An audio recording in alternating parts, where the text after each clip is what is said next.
de personal. Este es uno de los procesos más importantes que se pueden llevar a cabo de parte de las organizaciones. Y es bastante interesante y dinámico porque tiene que ver con lo que es el activo más importante de la empresa, que es la gente. Y esto puede, una mala decisión puede repercutir eh, de manera muy grave, porque sabemos que en las empresas nosotros tenemos eh, procedimientos, políticas y dependiendo de la naturaleza de la empresa, en caso de que sea de servicio, además, una mala selección de un personal que cometa una mala práctica, eso puede tener repercusiones muy graves. Entonces, ya dicho esto, a modo de introducción, vamos a ver lo que es en qué consiste el proceso de reclutamiento de personal en la organización, básicamente. Bueno, el proceso de reclutamiento en las organizaciones consiste en lo que es esa actividad que está relacionada con la captación de recursos. Esos recursos que sean capaces y suficientes, sobre todo, para llevar a cabo esas tareas y, en consecuencia, los objetivos de la empresa. Básicamente, ese hacia a grandes rasgos lo que busca, el objetivo del reclutamiento, poder captar ese recurso, sea capaz y los recursos suficientes, sobre todo, para la ejecución de tareas y logro de objetivos de la organización. ¿Cuáles son las etapas del proceso de reclutamiento?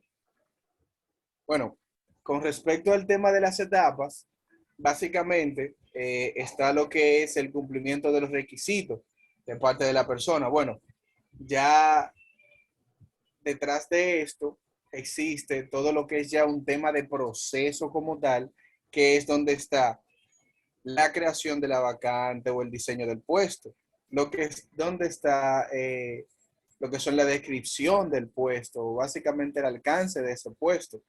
Y una vez ya que se crea esa vacante, ya sea nueva o que exista y se liberó porque hubo un desahucio o la salida de alguien, entonces empieza lo que es con la publicación de la misma, el reclutamiento. Entonces, ya teniendo todo esto, empezamos a ver quiénes son los candidatos que cumplen con los requisitos. Entonces, si cumplen con los requisitos ya en hoja de vida o en currículum, pasamos a lo que es el proceso de la entrevista. Luego de que se tiene el proceso de la entrevista, tenemos lo que es el informe de la entrevista, lo que es la prueba que se dan, dependiendo obviamente el tipo de empresa. También tenemos lo que son las pruebas de trabajo, exámenes médicos, tenemos lo que son estudios asociados o lo que son las referencias y tenemos el proceso de contratación ya como último y el periodo de prueba que es ya una vez ha sido seleccionado. Básicamente eso es el flujo del proceso de reclutamiento. Ahora, ¿cuáles son los tipos de reclutamiento que existen? Existen dos tipos de reclutamiento. Existe el reclutamiento interno y el reclutamiento externo. El reclutamiento interno es el que cuando la empresa opta por cubrir esa vacante que tiene, nueva o existente, con un personal interno. Sin embargo, esto tiene algunas repercusiones o implicaciones porque ya implica lo que es la acción de personal, para lo que es el movimiento del área, para lo que es la nueva asignación, la descripción o capacitación de ese personal interno, ¿verdad? Que va a ocupar esa área, porque sabemos que ese personal viene de un área de hacer cosas quizás diferentes a ocupar una posición en la cual necesita desarrollarse. Básicamente serían las implicaciones que tiene lo de la contratación de personal interno. El personal externo o la contratación de personal externo es cuando la empresa decide ocupar esa vacante, ya sea nuevo o existente, con un personal extraño, un personal foráneo, un personal de fuera, de la calle, como le dice prácticamente. Entonces, Esto quizás pueda repercutir también a nivel de costo, porque ¿por qué? Por el tema de las especialidades que tenga la persona, las demandas o expectativas que tenga la persona, y así sucesivamente, ya que, por ejemplo, pudiéramos decir que hasta cierto punto tendría una desventaja con lo interno, ¿verdad? Porque tendríamos que manejarlo de manera ya más técnica por las especializaciones y costos que implicaría. Entonces, ¿en qué consiste el proceso de selección del personal? Porque ya vimos lo que era el engranaje y lo concerniente al reclutamiento, que ya es un proceso interno.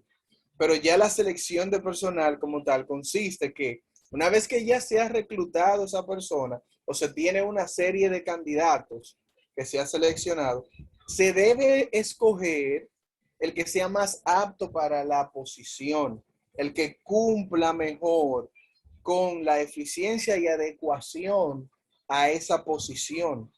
Entonces, ahí es donde inicia el proceso de seleccionar a esa persona, que a su vez implica algunas etapas. Por ejemplo, el proceso, la explicación del proceso va de la siguiente manera. El colaborador o prospecto diligencia lo que es una solicitud de empleo, diligencia su solicitud de empleo donde coloca sus datos personales, sus generales y las habilidades que posee. Entonces luego pasa por el proceso de entrevistas, pasa por el proceso de pruebas, dependiendo cómo sea la empresa. Por lo general, siempre hay pruebas de actitudes, pruebas psicométricas, pruebas que se dan en equipo, etcétera, para ver la capacidad en alguna área o en alguna esfera de ese prospecto, ya sea ver su capacidad de análisis o resolución de conflictos o algún problema de analítico, etcétera. Luego pasa lo que es el filtro ya de lo que es la validación de los datos. Por lo general, siempre que se está participando en un proceso de selección, se validan los datos para ver, y de hecho siempre hay una cláusula en las solicitudes de empleo donde uno da fe y testimonio de que todo lo que plasma allí, pues es de validez y es concreto y es real. Siempre hay referencias. Entonces están lo que son los exámenes, ya son exámenes médicos, donde la empresa pues decide hacer eso con la intención de mantener la integridad y la salud, puesto que existe lo que son reglamentos que están ligados a eso. También lo que son los antecedentes penales, que es bastante importante. Si tienes algún conflicto legal o penal, pues eso pudiera tener repercusiones en tu contratación. Y está por último la decisión de contratar, que ya va de parte del personal de gestión humana y quienes serían tus líderes inmediatos, quienes analizarían que tú tengas las aptitudes y actitudes competentes para ese puesto. Básicamente, eh, ahí es donde entran los resultados de las pruebas que se otorgan. Entonces, básicamente, eso era lo que es el proceso de reclutamiento y selección. Obviamente, como hemos mencionado, cada empresa, ¿verdad? Tiene su estructura y tiene sus políticas, pero básicamente el estándar que existe es este, ¿no? Del proceso como tal. Siempre dentro debe de existir primero una necesidad ante o dentro del proceso de reclutamiento y selección. Es lo principal, existir la necesidad. Perdón, profe, pero no le Vacante. escucho. No se escucha bien. Disculpe. Sí, que le digo que lo primero que debe de existir es una necesidad del puesto, de la vacante, dentro del proceso de reclutamiento y selección. ¿Me escucha ahora? Sí, si puede por favor repetir. Lo que pasa es que su enfoque desde la parte del proceso. Decía que ya como es el departamento básicamente de proceso o cumplimiento que se encarga de crear eso, lo que hice fue el comentario dentro del flujo. Muy bien, sí, porque vi el flujograma, de hecho, que lo presentó muy bien, muy bien.